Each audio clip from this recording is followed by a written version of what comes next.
Hello, everybody, and welcome to another episode of Compass of Curiosities. We had a few little hiccups here and there along the way tonight, but we are back and we are going full steam ahead. Um, so tonight, before I bring my guest in, I just want to say I picked up a new sponsor over the weekend. I would like to welcome Matt Warner from Warner Paranormal Explorers and Warner Paranormal Preservation Society, sponsoring not only this show, but also the show I do on Unturned Pages on Sunday nights. We'll be doing a couple giveaways, t-shirts, swag, things like that every once in a while. So always stay tuned for that.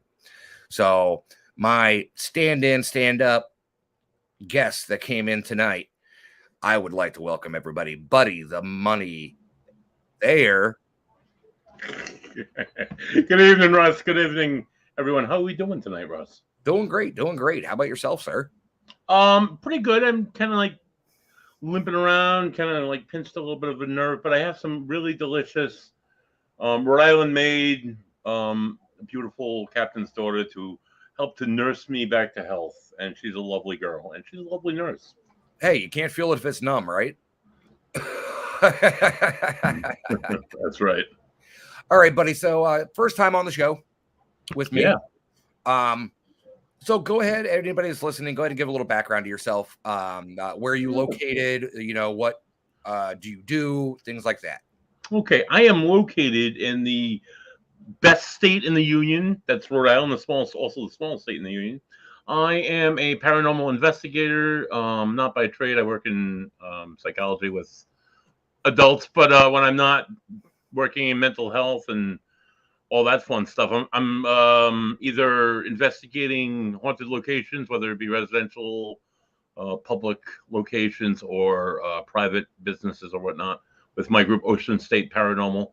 When I'm not doing that, I co-host Legit Paranormal podcast live at 7:05 Sunday nights on www. Oh my God, I'm going too fast. legitpodcast.com. I can also be seen on Legit Paranormal Clips from here to there when I'm not working or whatnot, where we host local paranormal groups and investigators and let them play for us some of their best stuff. So that's a little bit about what I do. Okay, fantastic. Sin's in the room. What's up, Sin?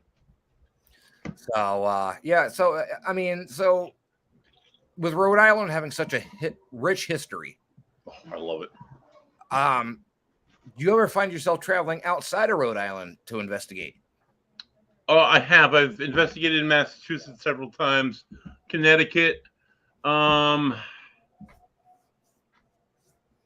done like historical investigation, like the groundwork for friends and family that live in North Carolina. So I've looked a little bit into that, but I haven't done any actual field investigations out there. But other than that, yeah, Rhode Island has quite a bit to keep me busy. So we don't usually venture very far outward. However, a member of my group, Auntie Dale, the host of It's a Legit Metaphysical World, is also a member of Ocean State Paranormal. She recently moved to Charleston, South Carolina, where there's a bevy of locations that I've already looked into, where I hope to get the kids together, get in the van, and drive down to South Carolina and investigate down there a little bit. So it's kind of exciting.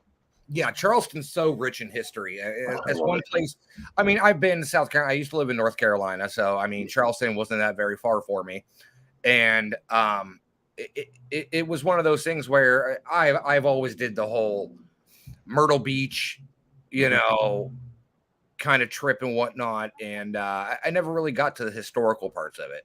It's absolutely beautiful. I had the opportunity to get to Charleston in 2018. We did Fort Sumner. First, you go out there on a boat. The first tour of the day, they do the flag, which is about the size of my house, and they raise it and they do a whole military ceremony. It's absolutely beautiful. The city itself has a museum right in downtown. The entire city, it's an old city, so none of the buildings are above 3 stories. Yeah. One of the older, it's like an older bank, but it's not a bank anymore. It's one of the museums of the Confederacy. It's as a student of history, I absolutely love this place because it had the flag that was flying above Sumter, not only the day of the attack, all throughout the Civil War, and then the one that was reinstalled when the Union retook Fort Sumter in, I think, 1863. So just absolutely tremendous history down there. They have a French Quarter. They have houses that are made of like coral. It's absolutely beautiful. Oh, that's awesome. See, Not to mention a really traumatic, awful history with like between slavery and all sorts of wars and whatnot. So that's the big thing about I really want to make myself down on the way to Savannah, Georgia one time. I'd love to go see that. I've been all across the country. I've been to, I've been to San Francisco. I've been to Virginia City, Nevada. I've been, all over, across my time investigating and everything. And, nothing more takes me back than my home state of Ohio. I mean, oh yeah, beautiful state. Great locations there to investigate. It's definitely one of those things that if you're not from Ohio, and because pretty much everybody associates Ohio with Mansfield Reformatory, Ohio State Reformatory. So that's not at all what I think of. I think of like Civil War, Cincinnati, prison camps. That's where the North started their invasion of the South, essentially at the beginning of the war. All these things go up for me, so that's where I would head to in Ohio, or Cleveland, which is a lovely city as well. I think you're the first time I've heard anybody refer to Cleveland as a lovely city. You know what? I went to the Rock and Roll Hall of Fame. That was amazing. I went to see Cleveland play in Jacobs Field. Yep. We did the Rock and Roll. We did the Hard Rock Cafe. Yep. That was awesome. It's just a good city. I mean, I'm sure it's a shitty city, but it has its good aspects to it. There's their parts of it, and you got to know where to stay and what to do. And like I said, I mean, they wouldn't have picked the city to do the draft in it last year or 2 years ago if if they didn't see potential in it. So right. Probably like the worst football teams of all time have come from Cleveland. But whatever. I'm sorry, Russ. You're a Browns fan. I forget. Oh my God, you poor guy. But it's not like the Bengals are much better. Oh, they're awful too. But at least the Bengals have made it to the divisional finals. They have. They've done some things. They went to the Super Bowl a few years ago, right? Yes. Yeah. Right. So I mean, there's that. But I mean, I grew up calling the Bengals the Bungles because they absolutely sucked.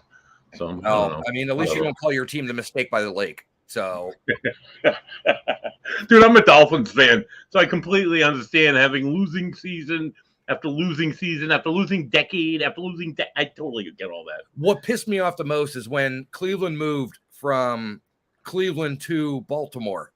Yep. 2 years later, Baltimore won a Super Bowl. That's yeah. And us Browns fans are up here like, why couldn't we do this in Cleveland? Like, what was stopping us? Weird. So weird. All right, so let's get into some questions here. What do you think if you could travel anywhere, no money included, doesn't matter what the cost of it is, where would you travel to investigate? I'll give you your 5 top places. All right. Oh God, that's a good one. All right, so the I'm not sure the name of it. The one, I think it's in Tennessee. It's that guy's club. It was like a nightclub. It was like the Porter of Hell. Oh, that's in Kentucky. That is Bobby Mackey's Music Hall. Bobby Mackey's. That's probably top one on my list. I've actually investigated there before. It was actually pretty decent. Yeah. A place I've been to into at least 100 times. All my times in New Hampshire, I was never able to stay there because it's so expensive. The Mount Washington Hotel. Which is gorgeous and incredibly historic and incredibly old. I would go over to Europe and I would investigate. What is that? The Hellfire Club, I believe, in Ireland. A good friend of mine, Charles Reitz, investigated there. Whole lot of awful history dating all the way back to like 900 AD. Like long history of awful things. I don't know, man. After that, it just gets. I'm a huge fan of Gettysburg. Well, but I've never investigated at Gettysburg. I've never investigated there. I'm purely historical reasons. I love Gettysburg. I could go there every single year and not do anything ghostly, but I would want to investigate there just once. There's a few places that I've been told about by friends that not a lot of people have access to, so I'll probably go to Gettysburg and spend like a week doing different things. Well, you should come to the bash next year. It's on my mind. Again, I don't like to mix the paranormal like Gettysburg because I feel it's such a solemn place. I See, that's the thing, though. When I go down there, I will tell you this. I have gone down. This was my 7th year going down to do the bash. Mm-hmm. I have never once investigated when I was down there. Okay. I have gone down. I have paid my respects. I've driven through the battlefields. I've seen the monuments. I've seen the history of it. I've heard the stories of the paranormal, but I've never really investigated. Yeah, right. Never. So it for me, it's just the beauty and the history of the place.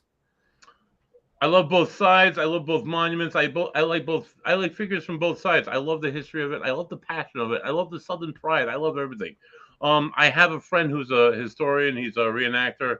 And last time I was in Gettysburg, he was there with one of my closest friends. He was telling me about a time he was at Gettysburg. It was towards the end of November. He was there with his wife and his kid. They're on the Confederate Road, the Confederate line, just past like the Lee Memorial, if you're familiar with like the memorials at Gettysburg. There's that massive Lee. That's one of my favorite. Gives me the chills thinking about it. And right after that, he's like, I'm looking, the cannons were looking across right at the center of the line where the center of the line would have been. And he's like, all you can see is it looks like fireflies in the field. But it's November. It's like Thanksgiving week. And it's Pennsylvania. Yep. And there's no fireflies in Pennsylvania in November. So what is this that they're seeing? He equated it to be like spiritual, to be like spirits of the ghosts fighting on the battlefield. And that's what he was seeing. I don't know. But there's a lot of cool stuff that happens there. There's a lot of cool stuff that happens like Devil's Den. Oh my God. Yep. Like these areas that saw like 30, 40,000 people dying in like 3 hours of intense hand-to-hand combat. That's got to leave some kind of energy mark. So yes, I'd love to investigate there as respectfully as possible. The last time I was there and I was walking through the peach orchard, which is the Irish Rebellion, the Irish Brigade came in, fought back the Confederates like 5-6 times. A lot of blood spilled in that field. I whistled Dixie just to see if I could get a reaction, to see if I could get a hey, don't do that, like something. But I didn't get to have any experiences. So maybe I was. I don't want to say I was antagonizing, but I probably was antagonizing. But I wasn't. Yeah, I wasn't meaning anything. No, you were using trigger. Right, I was using a trigger. That sure would have triggered a response from either side. So, sure. Very well could have. So, fun story about me. I actually have ties to Gettysburg. Mm-hmm. On my mother's side of the family, my great relative fought in the Civil War. Yep. Nice. My grandparents actually had his discharge papers. For what state? What did he fight for? Did he fought for Ohio. Oh, nice. At one of the regiments in Ohio. Nice. But when Lee surrendered, he actually surrendered to my relative. But my relative was not an officer, so he could not formally accept the surrender. So he is one of the ones that actually escorted Lee to Appomattox to officially surrender. And it's actually written in his discharge papers, and he actually received a medal for it and everything as well. Oh, wow. So it was like, when I found that part of the history out, because I was doing a project for school one time, and my mother laid out all these documents for me, and I was like, wow, I didn't realize that it went back that far. Like, that's pretty cool.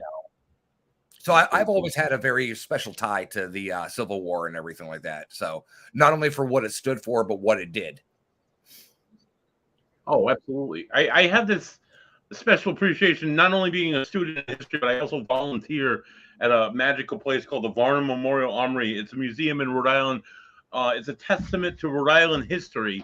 and they have a whole room dedicated just to the Civil War, just men who fought in the Civil War, who are from Rhode Island, had uniforms with buttons attached to them that said Rhode Island on the back. Just like guys who fought the entirety of the war, guys who were shot and came within bullets came within a quarter of an inch of this guy's carotid artery. He was on a horseback on the second day of Gettysburg, shot off the horse. They thought he died. He ended up surviving. He survived the war. He was at Appomattox. The horse with the Confederate soldier that rode with the white flag, signaling, giving them the correspondence between Lee and Grant at the time, saying that Lee wanted to discuss the terms of surrender. This guy, T. Fred Brown, received it. He was from Rhode Island. Just like amazing story. And then he reconnected with the guy who shot him at Gettysburg, and they became lifelong friends after the war. It's like amazing stories that exist in this place, and like more to come, and more and like way beyond. Yeah, you're still on digging. Just amazing like that, Yeah, you're still uncovering things every day. The more and more you dig into it. So, right, it's unbelievable. Yeah, it's absolutely amazing. So, you got one place left. All right, so yeah, I'll put Gettysburg up there. I don't know. So there's this bed and breakfast on Block Island that I investigated before, and it's on my list to return to. Rick Lysak is getting me in. It was one of my best cases ever. It's a bed and breakfast. It's private now. It's called Hygeia, but we're gonna be able to get in, and that I would go back there any chance I got. It is so active. It is so there are so many connections directly to the past. Just people just living though. Just people like family living in a house for like 50 years, and you can connect them and who they are because the room they're in, because each room was named for a different family member that lived there. Yep. And you can find these people at the cemetery right up the street, and like I have some of my best EVPs are from this place. It's just absolutely so while I'm hoping to return there in September, I would go there any time. That's always going to be on my list. It's one of those places that I cannot explain this away at all. This is so amazing. So, all right, Sin said in the chat that surprised you didn't say Island of the Dolls. I don't like the hyped places. That's why I was tentative about putting Gettysburg on my list, because everybody wants to go and investigate Gettysburg. Everybody probably does investigate Gettysburg. Oh, I like the little places, Like Penn State, I have no interest. I really could care less. I mean, it's on the list somewhere. If I was given the opportunity, I was in the area. Yeah, I'd do it, but it's not like, I got to run to Penn State and investigate, because whatever. Yeah, I've never been to Pennhurst myself, so I think next year on the way back from Gettysburg, I'm actually going to stop and kind of do a tour. I always try. One year I stopped and did Eastern State Penitentiary. Did the tour there. I always try to hit something up on the way home. That's fun. That's fun. It reminds me of a location. Actually, Daryl Marston from Ghost Hunters just released a book called what the hell was the title of it? I can't remember, but it's a book based off of his experiences at the House of Wills in Cleveland, Ohio, which is actually a very, very active location that I've investigated multiple times and have gotten some of my best evidence from there. Nice. And we're having it on the other show I do on Sundays in, I want to say end of August. I want to say. See here. Yep, August 20th. It's just the location itself has so much history behind it. Sin, dolls. That's my answer for you. Dolls. Better go on. All right, Sin. Well, what's your 5? We'll let them name their 5 and see where it goes from there. So here's another good one for you. These are normally questions I ask. So, living dead, fact or fictional? Oh, God. If you had to assemble a team of 5 investigators to investigate any location. Now, there are stipulations to it. Okay. You're not counting yourself in there, so it'll actually be a team of 6. So you have 5 people to pick. Couples such as Ed and Lorraine, If Yeah. you chose Sam and Dean from Supernatural, those are all bulked into one pick. Oh, You don't count those as I wouldn't pick Ed and Lorraine. I'm sorry, Ed and Lorraine. I think you're more fiction than fact. Um, I'm sorry. Did I just oust Ed and Lorraine Warren on your podcast? I just don't. I'm just not a fan. So I would say William Tesla because he did all this tremendous like paranormal work with radios and like telephones and had all these tremendous experiences. of course the Um, Tesla coil. in my own group, I have my auntie Dale, who's a licensed social worker, therapist, psychiatry. She's been doing it for years, so I'd have to have a psychiatrist. I do not like Sigmund Freud. I don't think he's right. I would pick Carl Jung because Carl Jung did a lot with synchronicity and divine coincidences, and he believed that there was a connection. And he was also a really smart scientist and psychologist, so I would have to have somebody in psychology on my team. Let's see. Oh, I would definitely need a tech guy, and there's no tech guy better than my tech guy. So Joey Paranormal, aka Joe Britland, would be my tech guy. Um, Mike calls him Mike Joey Parano Show because he doesn't show up for any of the shows, but he's always stay with me. So I got two more. Great investigators. I would go Grant Wilson because he's one of the first, and he's from like my home state. And while I think he might have gotten sucked into some like shady shit, I think his intentions were in the right place initially. So Grant Wilson, Okay. and I think he's like grounded. I've met him. I've had the chance to talk with him. He's kind of like laid back and cool, like Very, very, very. I've met him at so many different events. Scarefest was the big one. He actually came down to the lobby and just sat there and had a cup of coffee with me in the morning. So really laid back guy, really down to earth, really awesome person. Nice. And my last one, because I gotta have somebody a little bit spiritual, a little bit connected. While I like to separate that, if I have a medium come with me, it's always separate from the rest of the team. But if I gotta include them in my team, I would say there's a gentleman by the name of Roland Comtois. He's from the state of Rhode Island. He knows stuff that like there's no way this guy would know this stuff. He knows personal stuff about me that there's no way this guy would know this kind of stuff. So yeah, I believe I can testify for him that he's like legit, and I would want him on my team. So that's my starting five. Well, there you go. There you go. That's awesome. That is completely awesome. So, besides for being guest appearances, what shows do you do yourself? Because I know you're big into the radio and right. I do. So 2.5 years ago, I've known Mike since since the '90s. Mike had a little band called State of Corruption. They were a really good band in the '90s. Went to see them many times. Many times I got up on stage, drank beers with them. They had a song called "Beer for Every Man," and one of the lines was "Love to drink beer. It's what I love to do." I started hashtagging that. I'm a beer enthusiast, as everybody knows. So Mike contacted me about like 6 months before he started doing his podcast. Asked me if I knew anything about doing podcasts, and I knew a few people who did them. And I gave him their names, and then he came back at me at like probably about 6 or 7 months later. He started doing like legit he decided not legit paranormal. He was doing legit fantasy football, and he wanted to do something like Art Bell. I'm like, oh, I like Art Bell. Art Bell was cool. He's like, I don't know anybody. He's like, you know anybody in the paranormal? Could you think you could do a paranormal show? Do you think I'm like, yeah. At first I'm like, no.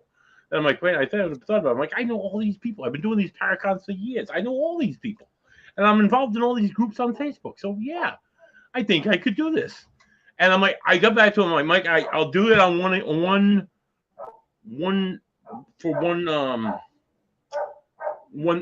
oh Christ.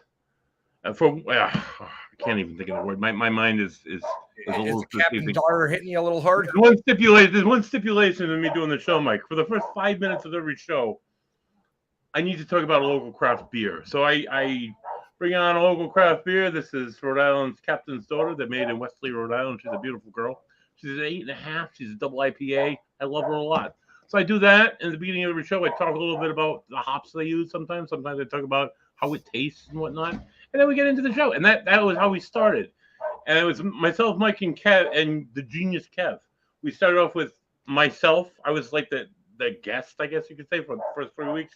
Then I brought in people from Ocean State Paranormal. And then I started with everybody I've known and met in the paranormal world.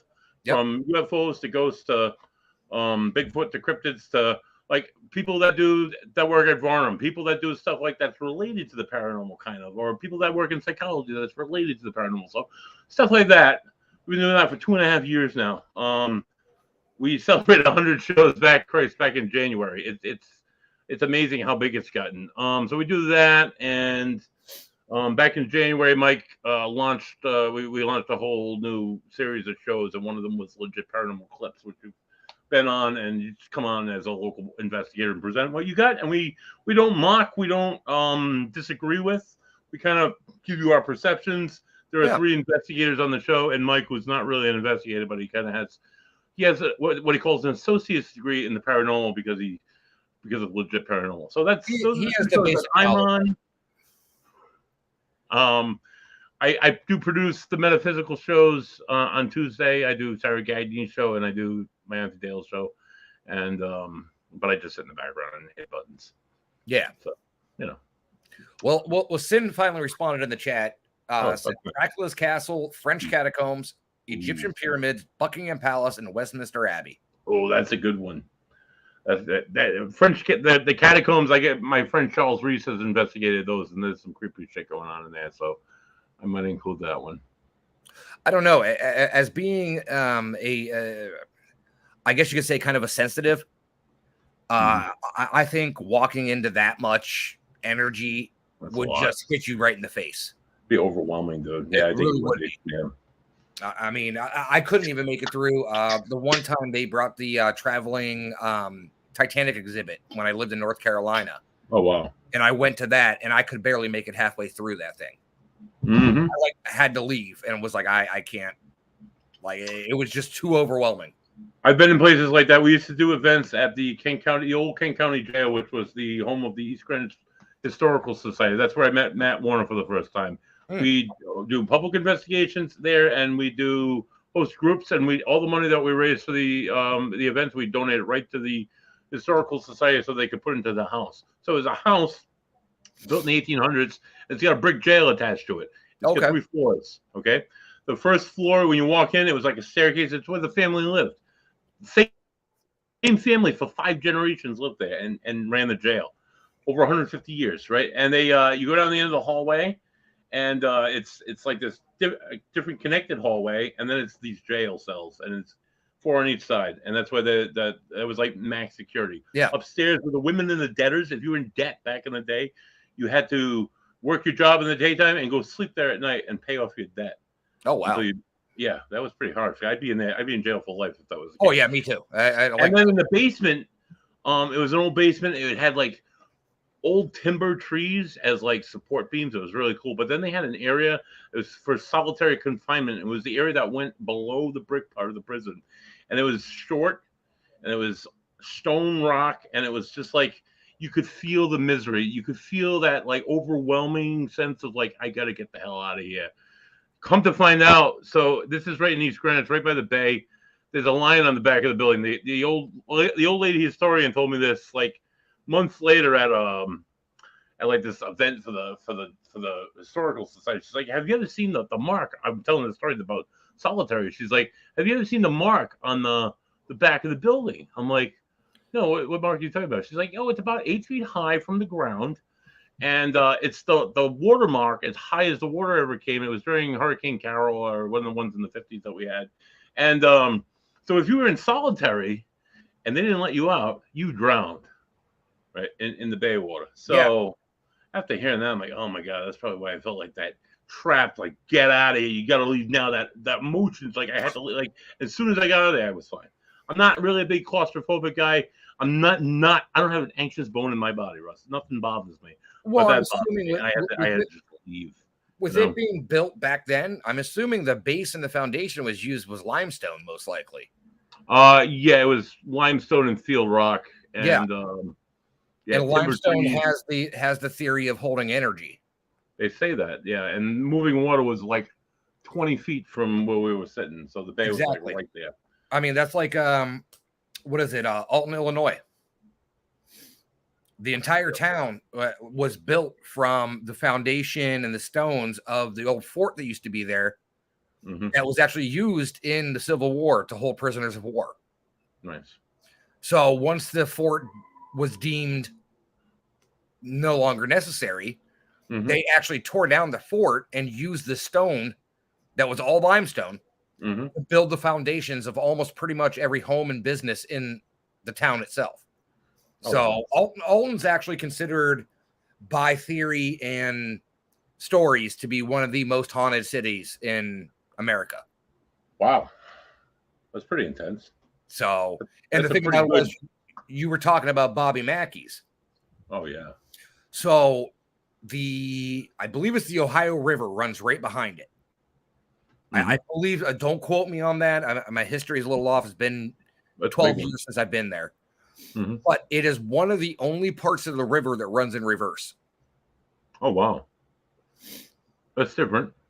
Yes. So the energy created there is absolutely insane. Oh, yeah. Right. I mean, Bobby Mackey used to be a speakeasy.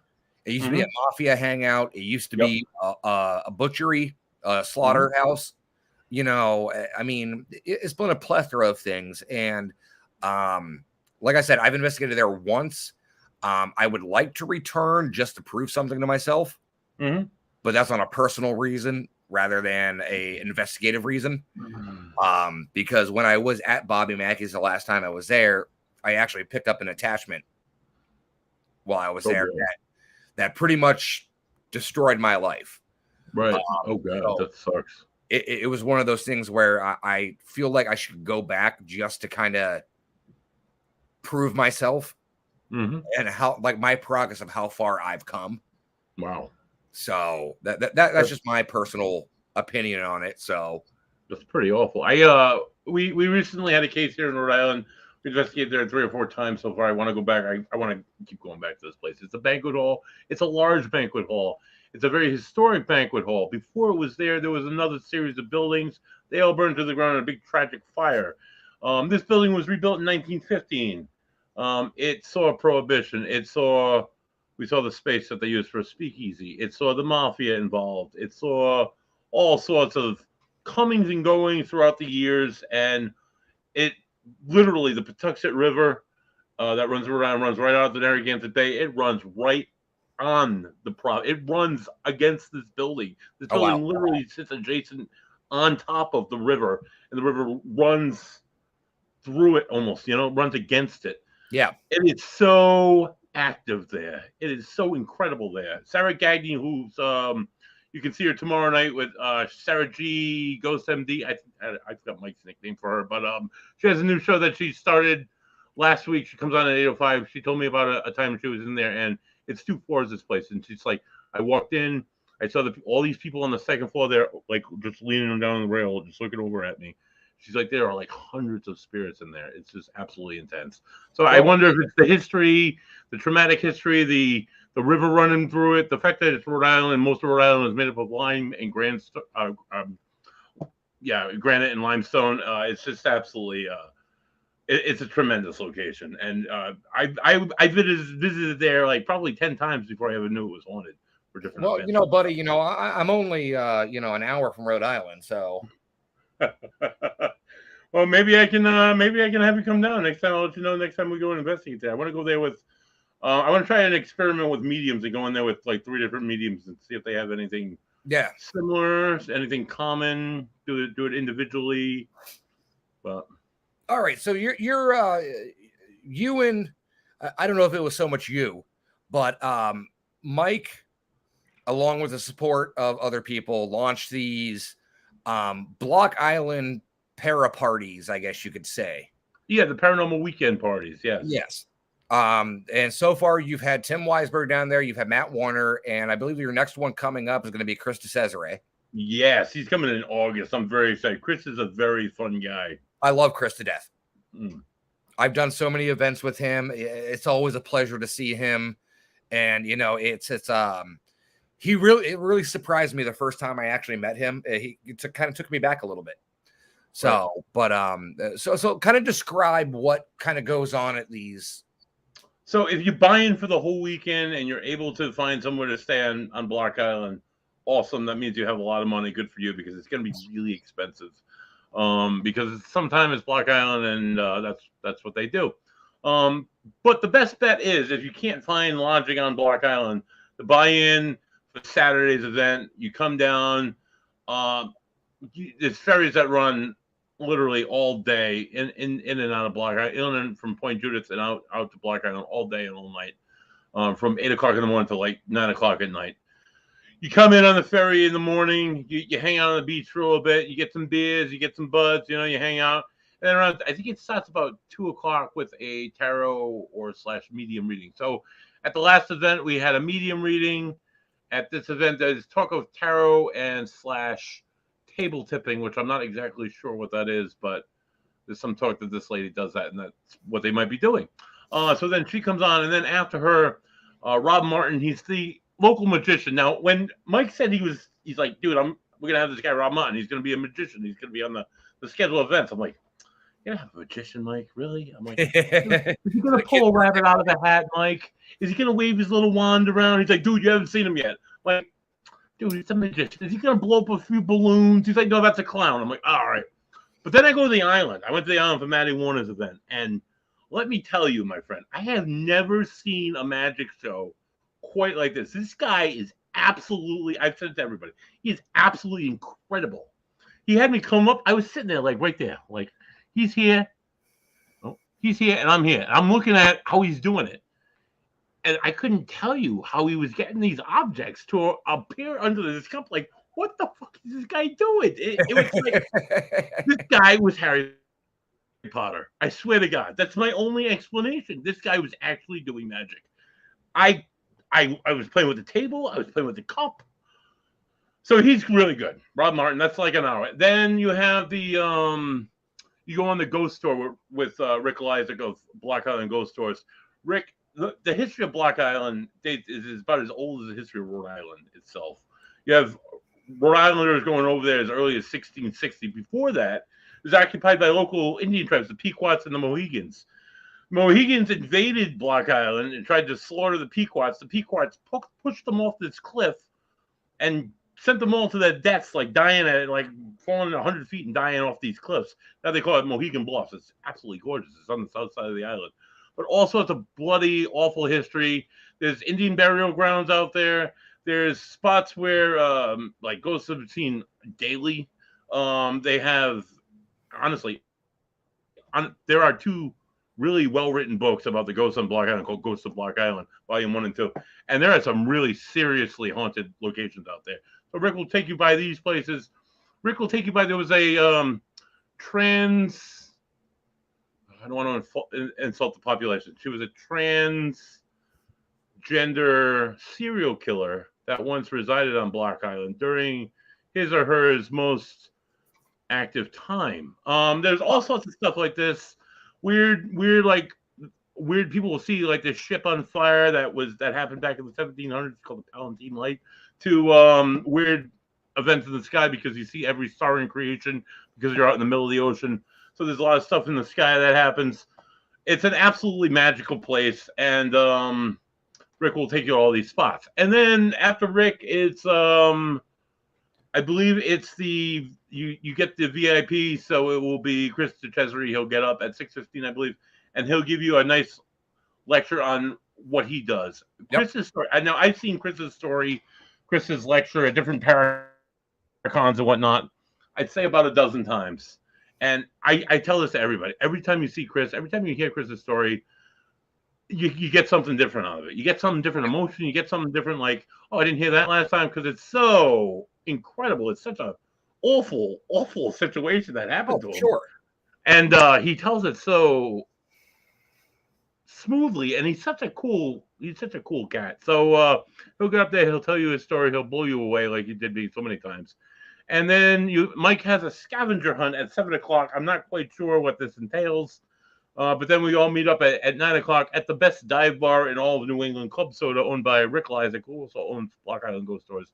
And we have what's called an after party, which I'm sure beers will be involved. So I would the never next day, believe people that. wake up to a lovely little brunch and with the VIP and with us, and then we slowly sail off on the Block Island ferry together. So it's a good weekend. Sounds like a damn good weekend. Yeah, Mike wanted to change. Like, I can't tell you how many cons, how many convention events I've been to with the paranormal in doing this for about 15, 16 years now. And while they have great causes, they have great like charity events and stuff. It's just like you're talking to the same people that are just doing the same thing that you are almost all the time. And it's just kind of getting a little stale sometimes. Not all of them. I'm just saying some of them are just a little stale. They wanted to kind of change it up a little bit, make it more about a party and on the beach and haunted locations and these people that you want to see and having a good time and talking to them in like a more low key setting, like a bar or something. Now, Mike at first had the idea of doing it like on a small bus. We're riding on the bus and stuff and telling stories, but yeah, that got too much insurance, so we decided to do more of a paranormal weekend. no, But I'm glad you yeah, brought that up because you're friends with Matt Warner. You just had yeah. him down there on your last one for the Block Island para party, Mm-hmm. and so Matt had brought up, and we're working on something right now. At the Heart Stuff Hall, which you've been to before. Yes, I have. Location that myself, as well as Matt and our team, Warner Paranormal Preservation Society, actually helps run Nice. and bring business in and preserve the history of the building. Nice. We are looking at possibly doing it's not even going to be called a con. It's going to be a donation to the building to get in, but it is a event that will have lectures, but it's from the underdogs. It's from the people that don't get the spotlight. Right.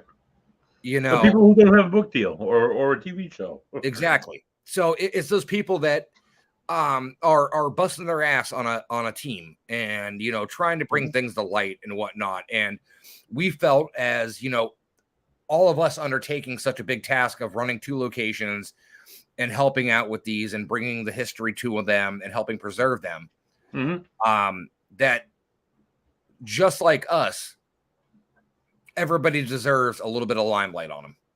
Oh, of course. So we're bringing in, I can't really say anything about it, but we're bringing in the lesser knowns that is not your everyday rinse, wash, repeat lecture you've heard over and over again. Right.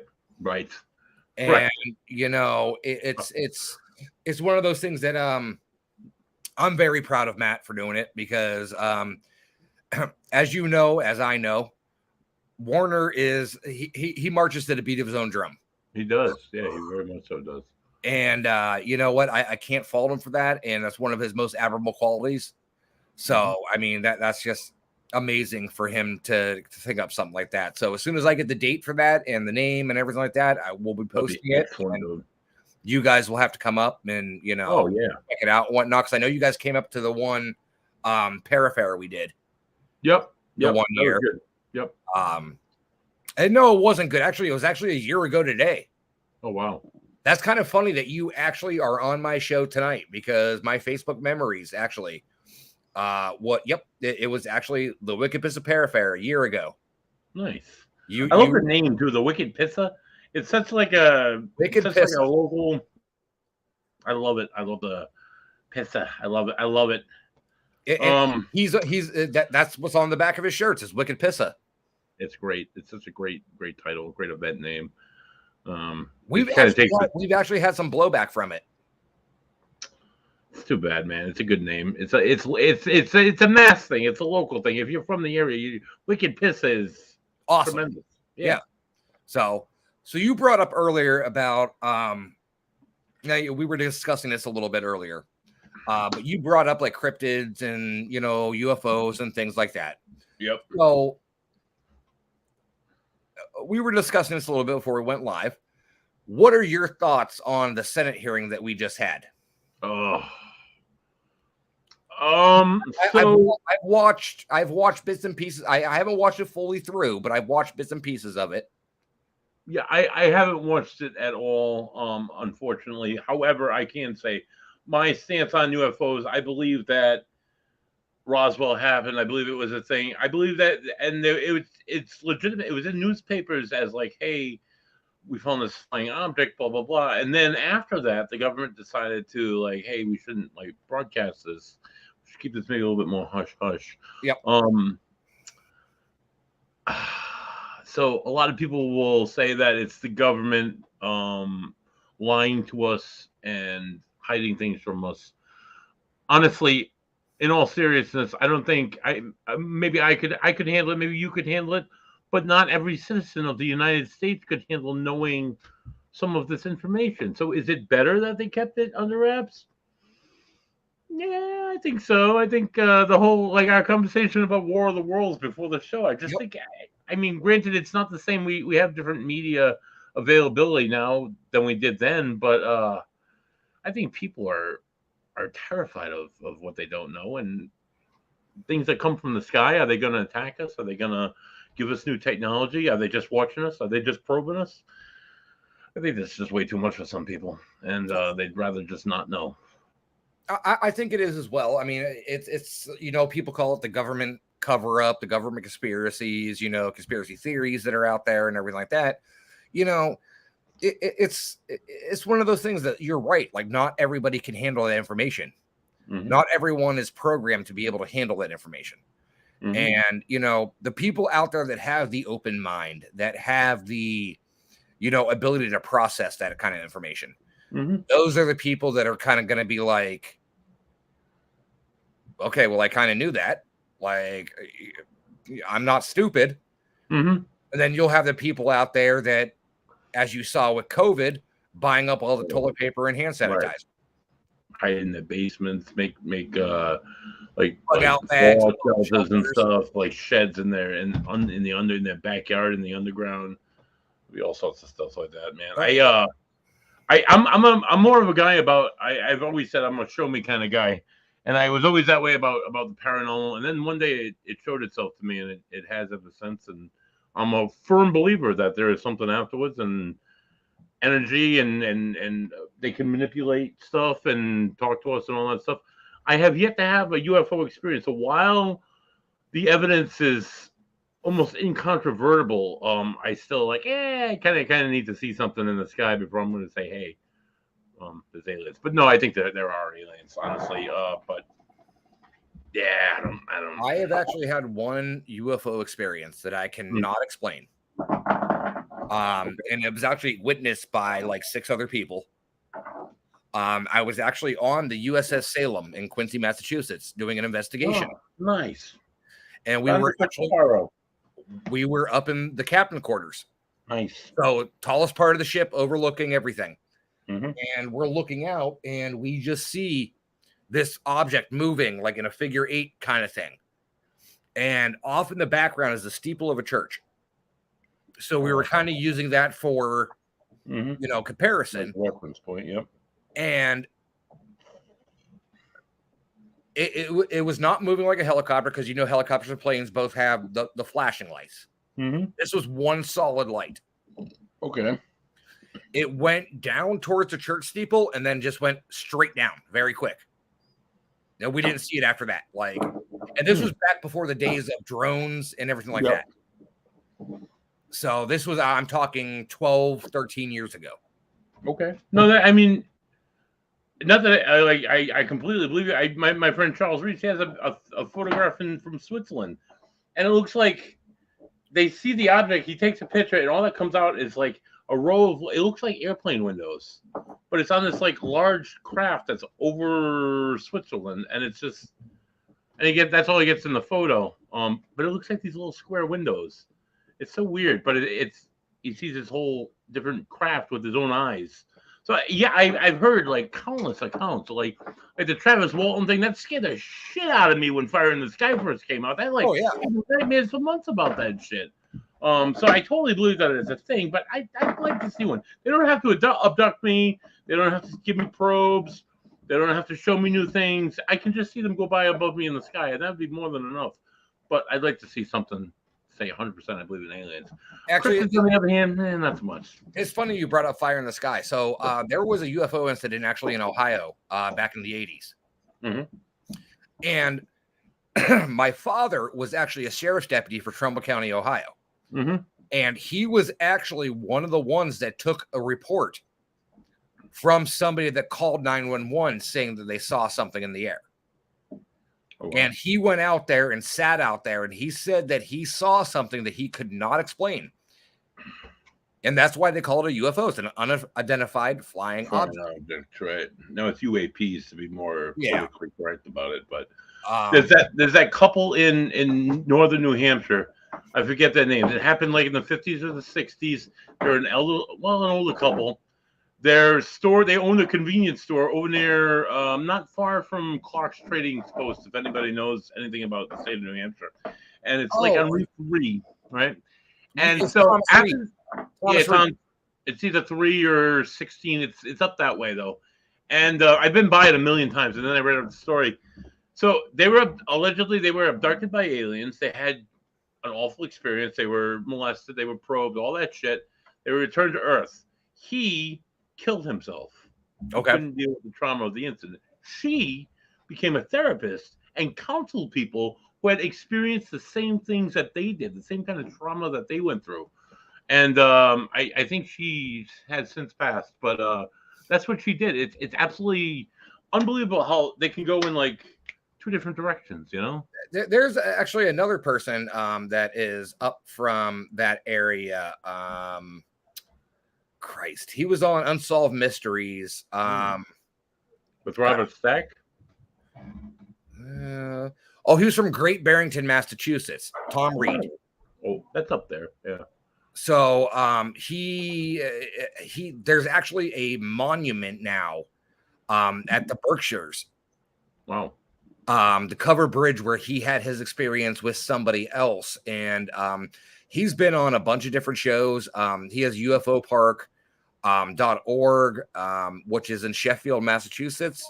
Mm-hmm. It's been recognized by the United States as a historical marker park. So it's good story. I've talked to him multiple times. He's a really good guy. Because when you talk about UFOs and things like that, you're like looking at these people and you're like, okay, you're way out there.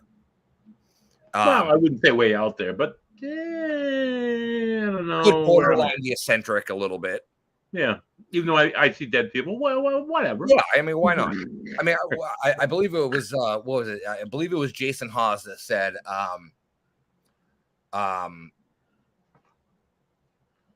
someone that doesn't believe is just someone who hasn't had an experience yet. Right, exactly.